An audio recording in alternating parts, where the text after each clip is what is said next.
Olha, todo corpo contém um universo, né? Falar em corpo é falar da sua estrutura individual e física, mas também de sua estrutura simbólica e coletiva. Falar em corpo é falar de dores, de traumas, mas também de sonhos e de realizações. Então eu queria começar essa conversa assim no comezinho, né? Queria falar primeiro assim dessa estrutura física, dos cuidados, do bem-estar, dos exercícios, dos excessos. Então eu queria saber, começar com Cláudia, queria saber como é que tu gosta de botar o teu corpo para se mexer. Olha, o corpo realmente é uma coisa fundamental, né? E você tem que cuidar muito, né? Chegar numa idade e estar sempre disposta, né? O corpo que te levanta da cama. Eu boto para mexer de várias maneiras. Danço, eu ando, eu nado. Eu gosto de variar porque me dá uma preguiça também, assim. De fazer sempre a mesma coisa. A Cláudia é muito ativa, né? Como é que você gosta de se movimentar, Joyce? Você que é uma urbanista, né? Estuda sobre os desafios, né, que a cidade nos apresenta. Bom, eu gosto de movimentar pela cidade, justamente. Sempre gostei muito de caminhar, né, lugares que tem natureza, né? A gente que é do meio urbano, então você tá sempre meio com a poluição ali, atrapalhando um pouco a movimentação. Mas eu gosto bastante de andar, assim. Conhecer a cidade, pra mim, é importante. Todo dia, não? Não todo dia, mas principalmente quando eu preciso, assim. Esse tempo de pandemia foi complicado, porque a gente fica confinado dentro de casa e tudo mais, e eu senti muita falta de andar pela cidade. Não, a gente é acostumado a estar na rua, né, praticando exercício, caminhando, nadando, correndo, fazendo outras coisas, e você se vê preso, né? E você, Léo, eu sei que você gosta de balé. Eu gosto. Como é que você movimenta? Como é que você descobriu o balé, Léo? Pois eu fui, quando adolescente, eu estudei teatro, estudei música, estudei dança também. E foi exatamente numa companhia de teatro e dança de Brasília, circulando, fazendo uma excursão, que eu vim parar no Rio e fui convidado para fazer parte da companhia do Klaus Viana e da Angel Viana, Teatro do Movimento. Começou bem. Então, o meu primeiro trabalho no Rio foi como ator e bailarino do grupo do Klaus Viana. Você já conhecia o balé? Então. Aí fazia dança contemporânea, né? Aí comecei a fazer aula de clássico, de jazz e tal. Adolescente eu fiz muito tempo. Mas parei, assim, com 21, 22 anos eu parei de fazer aulas, porque já estava... Fiz Dona Tânia Lescova. Ah, eu fiz na Tatiana. Você fez Tatiana também? Lescova, fiz. Você também fez balé? Fiz. E aí, como é que foi esse reencontro? Aí depois, na minha atividade, assim, cantando, eu sempre dançava espontaneamente, eu estava cantando e dançando junto. Até que eu comecei a ganhar peso e comecei a ganhar críticas por conta disso e fui ficando com vergonha do corpo. Nossa. E aí fui me escondendo atrás da guitarra e ficando intimidado. Mas você dava essas reboladinhas Mas no dava, chacrinha, né? Ele sempre dava um jeitinho. Agora, quando eu fui lá fazer Dança dos Famosos, aí eu perdi um pouco a vergonha. Eu botei pra jogo, né? Eu tinha, assim... E você ganhou, um certo... né? Ganhei. Ai, que coisa linda. Tinha que aprender uma coisa que eu não também estava... participei. Eu também O participei. Rodrigo também ganhou. O Rodrigo era azarão também. Era o pior dançarino da história. Não, A Fernanda me assistia se escondendo atrás do travesseiro. Assim, essa foi uma vergonha. O que ele tá fazendo agora? O que ele tá fazendo agora? Mas a dança tem esse poder, Tem, né? Da gente se reinventar, A dança é incrível. né? E de repente se transformar no bailarino, né? Passei e...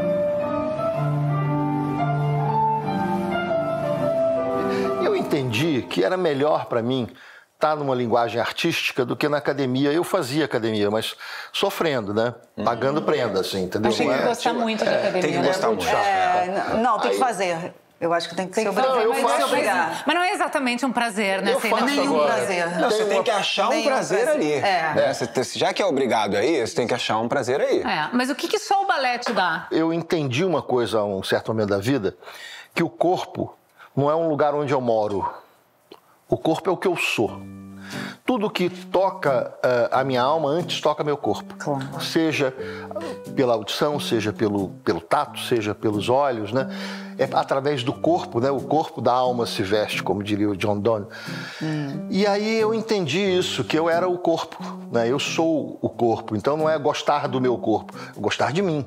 Exato. E aí eu acho que a dança, ela exige de você uma delicadeza com o seu próprio corpo. É aprender a ser leve, é aprender a fazer as coisas, a se expressar com o corpo de um jeito que você seja fiel a você mesmo. Enfim, parece uma coisa complicada, mas é porque é gostoso. Sim, total. É divertido. complicado, balé. Léo, no intervalo a gente vai dançar um balé. Vamos.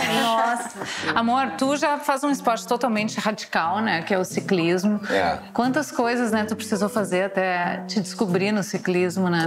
Na verdade, eu sempre gostei de esporte. Sempre joguei futebol, sempre joguei vôlei de quadra, vôlei de praia. Sempre esporte coletivo, né? E eu me encontrei no ciclismo porque é um esporte de uma pessoa, né? Eu subo na minha bicicleta, eu saio para pedalar, eu me conecto comigo mesmo, eu converso comigo mesmo, vejo paisagens incríveis que eu não estaria vendo se eu estivesse em casa sentado no sofá. E hoje eu me encontrei nesse esporte. Hoje eu pratico esporte para competições, então às vezes é um pouco cansativo, às vezes é um pouco mais do que eu gostaria de estar fazendo, mas eu tenho que entregar um certo treino para o meu treinador, já que eu me propus a fazer isso, e às vezes eu sinto meu corpo muito cansado. Às vezes o próprio limite do corpo vai aparecendo. Sim. E é uma situação, é uma relação complicada essa, né, de entender, opa... É uma nova fase, né? O exercício também te faz... Na verdade, ele me tira da conversa comigo mesmo. Sim. Ele estava falando que ele conversa, né? Com ele mesmo quando ele está fazendo. Para mim, não, me tira. Sim, porque às vezes você entra num transe, né? Assim, você sair nadando ou dançando, você fica focada naquilo e esquece do mundo. Isso eu amo nadar. É quase uma meditação. Total. Né? Quando eu estava fazendo a dança dos famosos, por exemplo, que a gente fazia 5 horas de ensaio por dia, foi assim, exausta, mas feliz, porque é muita endorfina, né? Joyce, exercício faz bem para a alma? Muito, é fundamental para o equilíbrio. Infelizmente, a gente não tem esse estímulo desde cedo, né? Você vê nas escolas, por exemplo, no meu tempo, a educação física era exigido. Hoje em dia, eu percebo que já tem uma flexibilidade, assim, tem muita gente que não faz e tudo mais. Mas é fundamental para o corpo, para a mente, você ter essa para percepção do corpo. Vamos colocar o corpo um pouco no divã? Vamos. Eu queria saber, assim, quando a gente é bebê, a primeira forma de expressão, né, que a gente encontra é através do corpo, né? Na verdade, quando a gente é bebê, né, falando ali da teoria winnicottiana, que eu acho que é um dos psicanalistas que mais entraram nessa compreensão do corpo como suporte para a mente se expressar e amadurecer. Então, ele diz que quando a gente é criança, quando a gente é bebê, a gente se pensa o mesmo corpo que a mãe. Então, ao longo do desenvolvimento, você vai percebendo que o seu corpo é outro. Isso, olha só. E aí, depois, isso vai se descolando com o passar do tempo. Tem uma fase do bebê que você percebe que o bebê olha pra mão com um certo espanto, assim. Ele tá tendo a consciência de que... Começa a descobrir. Exatamente. Faz algumas coisas, assim, acha graça. Ele tá descobrindo o próprio corpo. A gente pode dizer que a gente é livre nesse momento? Eu acho que não. Eu acho que a gente é mais dependente, mais necessitado nesse momento. Porque a gente depende da mãe ou de quem está cuidando, de quem está fornecendo os cuidados para existir. Na nossa cabeça, a gente existe mediante a existência da mãe, do corpo da mãe ou do corpo do cuidador, da cuidadora. Sim. Um corpo feliz é um corpo que se mexe naturalmente. Então, quando você pega uma criança, assim, 3, 4 anos, ela fica o tempo inteiro fazendo coisas com o corpo. O corpo fica falando o tempo inteiro. E é um jeito de manifestar a vivacidade, a alegria, né? Energia e tal. Gastando isso, sendo isso, né? E eu acho que depois a gente começa a ficar mais intimidado. Sim, começa o olhar, né? O olhar, os julgamentos, preocupado com o julgamento alheio. Deixa eu falar dessa coisa da criança. Eu acho que a gente percebe que a gente tem um corpo quando a gente sente medo de perder esse corpo quando a gente é criança. Por exemplo, com algum trauma, com algum acidente, com alguma coisa que acontece com a gente, porque a gente tá sempre destemido, né?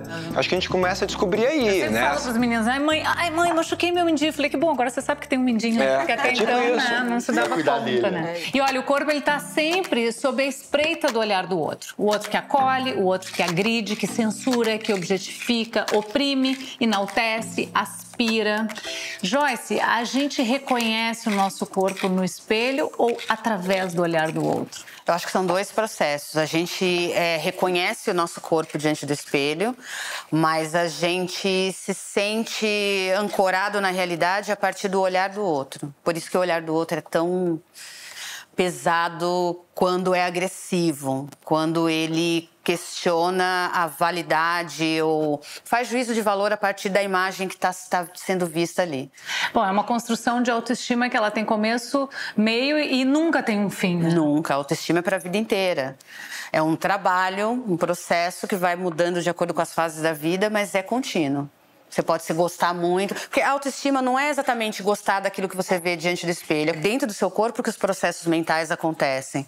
Então você precisa gostar de você, para além da estética que você vai estar vendo. Mas quando você começa a ser julgado, apontado, você falou que você era livre com seu corpo até o momento que alguém te apontou, né? Aí eu comecei, inclusive profissionalmente, comecei a engordar. Eu tinha um problema de saúde que me fazia engordar.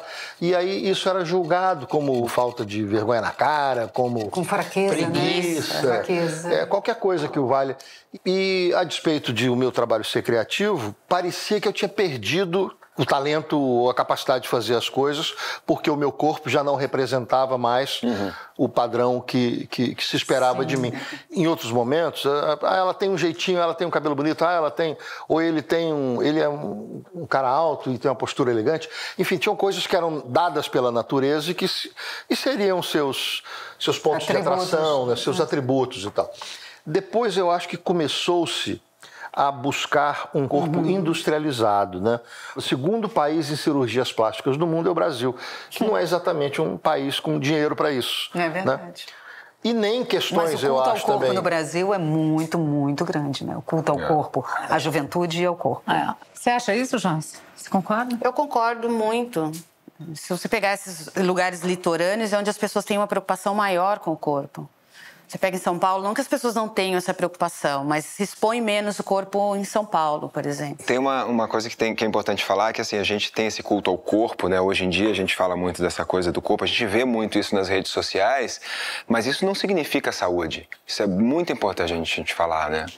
Porque a saúde passa muito longe desse lugar das drogas, né? Desses anabolizantes todos que as pessoas hoje estão usando sem muita gente usa isso sem receita. Você acha, Joyce, que houve uma mudança de pensamento em relação à representatividade e diversidade? Ou você acha que muitas vezes a publicidade que a gente vê hoje em dia ela só quer responder a uma cobrança da sociedade?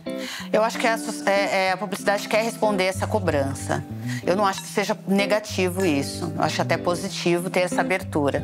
Então, hoje em dia, você vê corpos gordos na propaganda, você vê corpos trans, você vê corpos que antigamente eram para ser escondido. É tímido esse movimento ainda, né? Precisa ser mais expressivo, mas já abre um pouco a mentalidade das pessoas para essa diversidade de corpos que existe. Quando nasce um corpo, ele já nasce carregado de identidades que envolvem classe, raça, gênero e sexualidade. Então, de imediato, esse corpo ele ganha atributos, predicados e, com isso, complexidade política.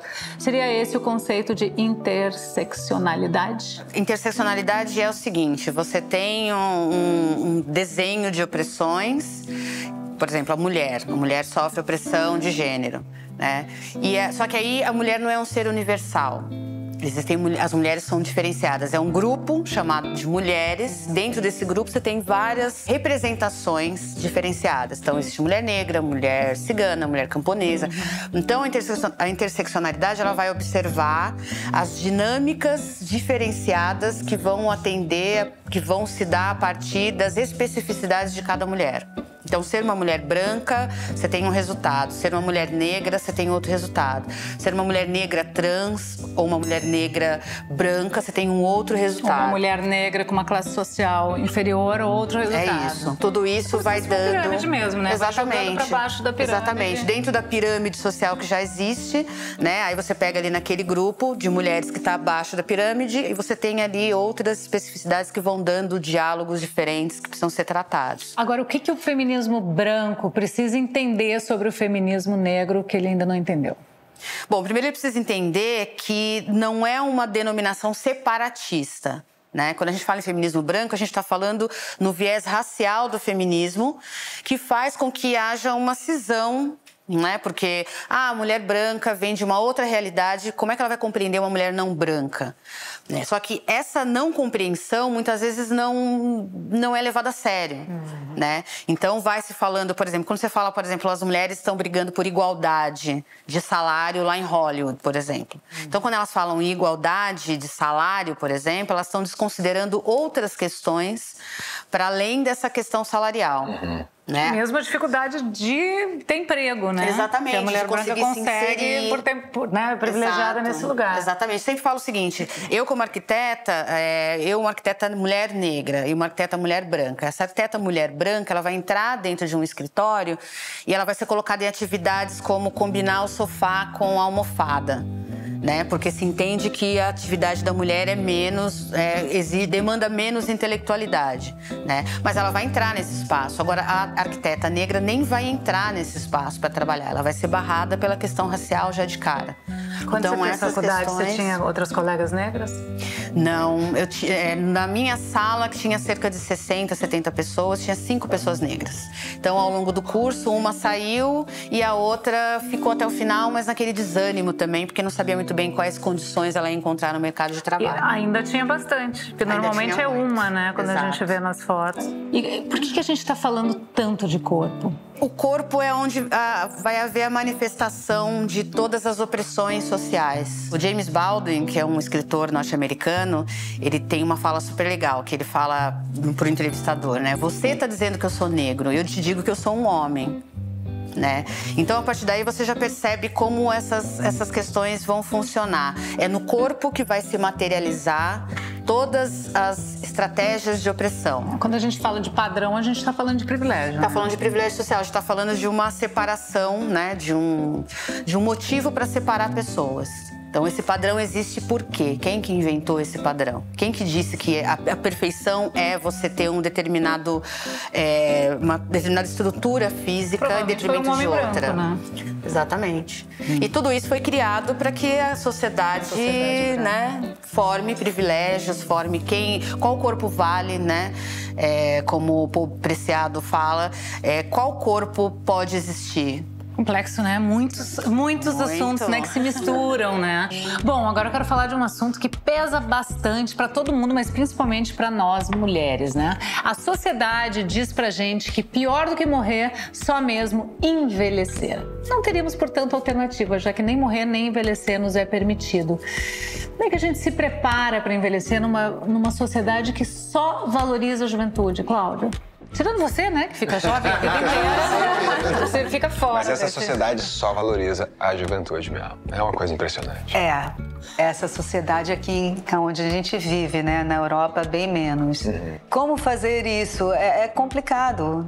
É complicado a beça. Eu acho que, primeiro, morrer é a pior opção. Então, envelhecer, legal. Vamos envelhecer. Vamos envelhecer, porque eu acho bem melhor. Então, vamos envelhecer bem, né? E tem que, enfim, se assumir mesmo. Eu acho que tem que começar a se gostar. Não conseguindo fazer certas coisas, não tendo aquela colágeno maravilhoso e você aceitar. E quanto mais a gente vai envelhecendo, mais cuidado a gente tem que ter com a gente, né? Com tudo, né? Diante de um posicionamento, porque você já tem uma certa idade, você não pode falar besteira. Sim. Diante do seu corpo, que você tem que cuidar de tudo. É creme, é cabelo, é cabeça. Alimentação, você cuida da sua alimentação? Eu cuido. Durante a pandemia, eu deixei rolar. Se largou. Acho que todo mundo, Deixei rolar e fui aprender, todo mundo, né? Você dorme bem? Concordo. Eu durmo muito. Quantas horas você dorme? Eu durmo 9 horas. 9 horas, né? Eu tenho uma coisa que são meus pilares, assim. Conta pra gente. Comer, não passar fome, porque senão eu fico louca. Dormir, banheiro, desculpa entrar nesse assunto. Intestino, mas claro. Fundamental. Intestino funcional, assim, pra mim é fundamental na vida. São 4. E exercício. E, Cláudia, por que tu acha que aquela vez que você posou nua ainda repercute tanto até hoje? Não sei. Não é engraçado isso? É porque falam dos meus pelos, né? Então, como se fosse a única pessoa que tivesse pelos naquela época.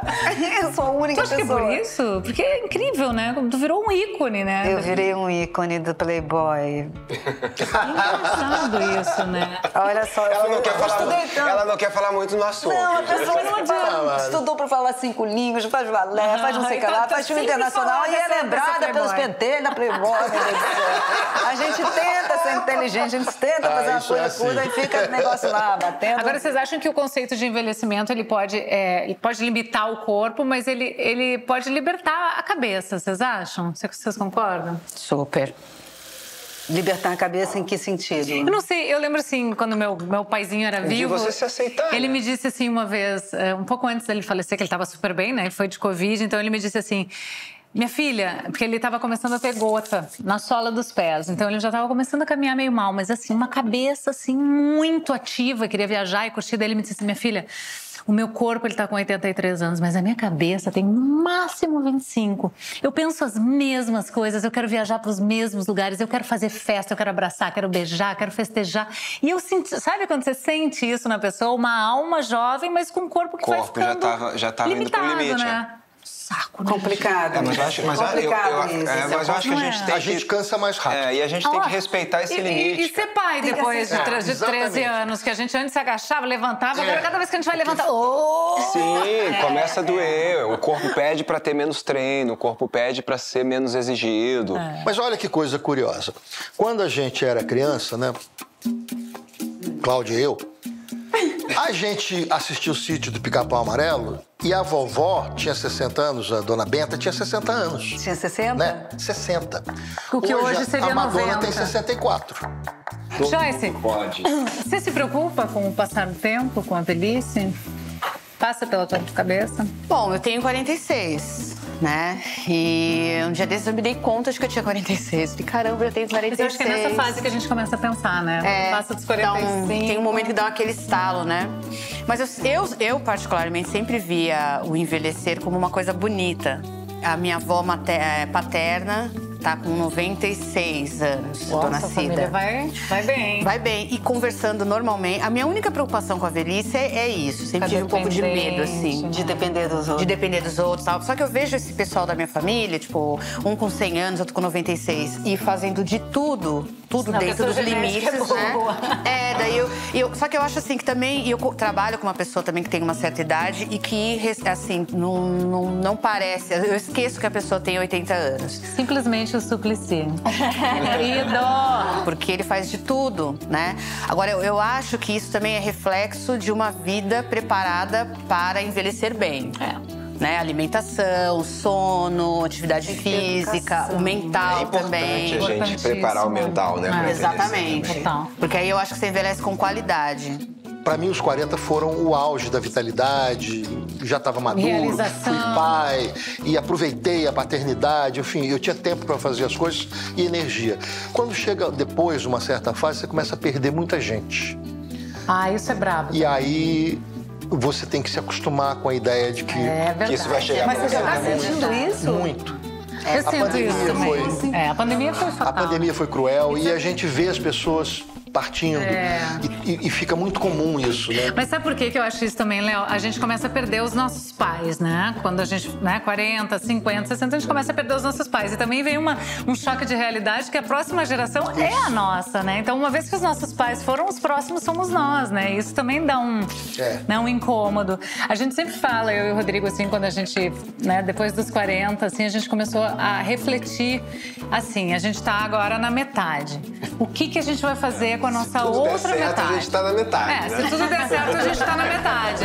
Mas o que a gente vai fazer com a outra metade, né? Como é que a gente vai viver essa segunda etapa da vida, né? Como é que a gente vai se preocupar menos, né? Se estressar menos, brigar menos por bobagem, né? Ficar criando confusão onde não tem, né? Tentando deixar a vida mais leve, porque senão parece que é sempre um ensaio, né? Como se a gente tivesse depois uma outra vida pra praticar tudo que a gente aprendeu e não é, né? Eu propus a Fernanda a gente nascer de novo. Vamos falar mais um pouquinho de corpo e raça. Mais de 75% das vítimas de homicídio no Brasil são pessoas negras. Em números absolutos, a gente está falando de 50 mil corpos negros assassinados a cada ano. A guerra da Síria, desde que começou, mata 50 mil pessoas por ano. Então, a gente está matando a nossa população com a velocidade que só as guerras e os genocídios são capazes de produzir. E aí a gente vê a guerra na TV e fala, nossa, que absurdo, né? Quando aqui a gente vive guerras diárias, né? Sempre. Joyce, você vê uma saída? Veja, tudo tem saída, né? Falta boa vontade política, falta compreensão de que a questão negra é uma questão, que deve ser levado a sério, que é um carro-chefe aí das desigualdades, né? E a partir desse entendimento, adequando todas as coisas, né? O Brasil foi formado a partir do regime de escravidão. E os ecos disso ainda estão reverberando. Então, mata-se pessoas negras com muita facilidade, porque os corpos negros foram entendidos desde o começo da criação desse país aqui, da América como um todo, como corpos que eram utilitários apenas. Então, uma vez que não se enxerga utilidade para eles, e quase nunca se enxerga, então pode descartar. Tem uma frase que eu adoro de Toni Morrison que fala: a função da liberdade é libertar mais alguém. Então, de que adianta um ser livre se tantos ainda estão aí sofrendo, né, e acorrentados? Então, vou falar uma frase de Luiz Fernando Veríssimo, que escreveu uma vez que todo o corpo é um órgão sexual, com exceção, talvez, das clavículas. Talvez. Talvez é bom. Ô, Cláudia, um corpo que se sabe livre goza mais? Ah, sem dúvida. Sem dúvida. Sem dúvida. Essa pausa dramática foi maravilhosa, né? Solene, né? Eu falei passivamente, né? Eu lembrei de uma piada tão boba, mas eu vou falar. Conta. Que era o Márcio Ribeiro, ele falava assim: pizza é tão bom que tá assim com sexo, ó. Dependendo do sexo, a pizza ainda é melhor. Vocês acham que o sexo hoje é melhor do que antigamente? Em termos de idade ou de época? Não, em termos de época, em relação às mulheres, né? Por se sentirem mais livres hoje. Se bem que você foi livre desde sempre, né? Sim, fui livre. Eu acho que hoje em dia se fala mais, eu acho que a mulher busca mais, né? Mesmo antigamente, sendo livre e tal, a gente não tinha uma educação sexual. Hoje em dia fala mais do orgasmo feminino, que é uma coisa que tem que ser falado, que tem que ser, né, trabalhado, que é bem diferente do orgasmo masculino. Então, a mulher tem suas delicadezas para chegar aí, é muito mais mental, também tem o físico, mas... Sim. Então, eu acho que hoje em dia é mais evoluído. Menos tabu, né? Menos tabu, e as meninas novas já, sabe, buscando seu próprio prazer, e isso é super importante, super importante. Você vê isso, Joyce, nas suas filhas, em relação à sua juventude e a delas? Ah, é muito diferente. Eu sou da época da gravidez na adolescência, praticamente uma epidemia, né? Então, isso era resultado da falta de conversa. Eu mesmo, exatamente.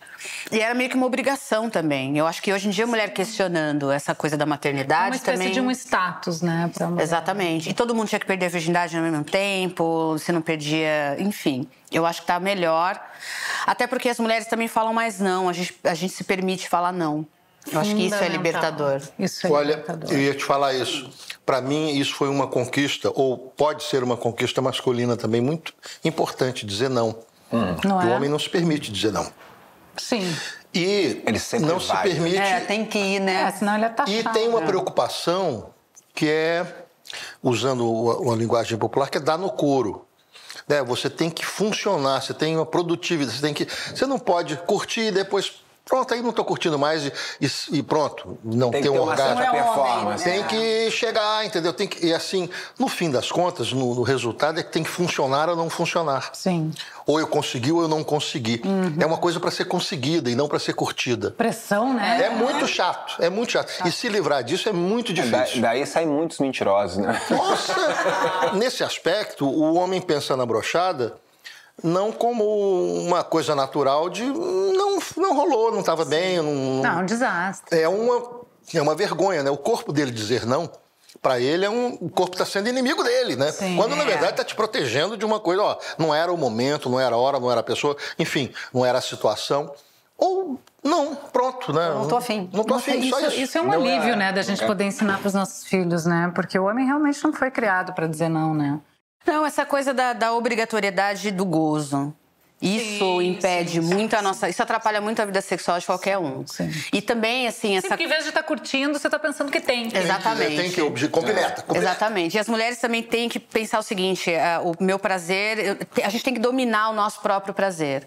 Sabe, assim, eu sou assim, eu vou dizer pro cara que é assim que eu gosto, que é assim que ele tem que agir. E as mulheres ainda têm muita vergonha de dizer isso. E você falou com a sua filha sobre sexo? A gente fala.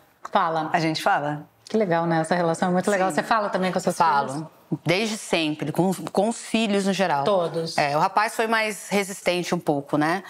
Ele preferia falar com o pai, mas como o pai não existe mais, então ele teve que se adaptar e falar comigo. Hoje Mas em a dia eu gente percebo conversa. que todos estão falando sobre sexo com os filhos, mas de que forma? É importante a gente pensar nisso verdade, também, né? Nem Isso é todos, importante. viu? O sexo ainda é um tabu, viu? Ah, mas tem muita gente falando assim. Tem, fico mas com as pessoas certo ainda pudor. têm Mas vergonha. ainda Eu tenho estão um certo pudor de invadir a privacidade, sabe? Né? De ficar perguntando coisas e tal. Mas ele vem, você espera ele vir? Ele chega a vir com dúvidas ou não? Ainda não. Com 14, Eu né? tô nessa com Difícil, você, ainda não. Ele tá com Ainda quantos não. anos, Léo? 14. 14, já Namorando namora. também. Namorando. E Mas você já falou sobre camisinha, essas coisas? a mãe fala. A mãe fala. A mãe fala Olha sobre essas só, questões legal. práticas, né? Eu falo mais sobre afeto. É engraçado. Olha só. Mas ele é legal. Tá vindo das duas partes. né? Cada um cobra uma área. Não, me lembro que, enfim, Dandara tava com galera. Começou aquela coisa de galera no quarto, todo mundo dormir junto. Galera no quarto, todo mundo dormir junto. Vamos abrir o Perigoso. olho, né, gente? Perigoso. Perigoso. Tem Então eu dois entrava, entrava no quarto e não falava nada, só pegava a camisinha e jogava assim. Ai, que maravilhosa. Jogava, vamos se cuidar, vamos se cuidar. Mentira, Cláudia. Era assim que eu fazia. Não sei vou se é conseguir. certo, mas assim... Mas, pô, Talvez eu pudesse... Eu não sou a pessoa que faz assim, bem, minha filha, vamos conversar agora Sim, sobre sexo. sim. Acho que você não sou esse tipo. E nem eles querem conversar assim, né? Acho que- É isso que faz Eu acho muitas que é vezes isso isso também. ser uma barreira. a gente tem que conversar com eles do jeito que eles querem conversar, do jeito Eu que a acho gente que tem que tem que entender. esperar, Vamos lá, né? Do jeito que der, né? Do jeito que der, a gente tem que estar pronto para falar. Tem que estar disponível para o seu filho, né? Tem que estar disponível Eu pra acho quando isso abrir. disponível. É isso. Não tem que pressionar, não.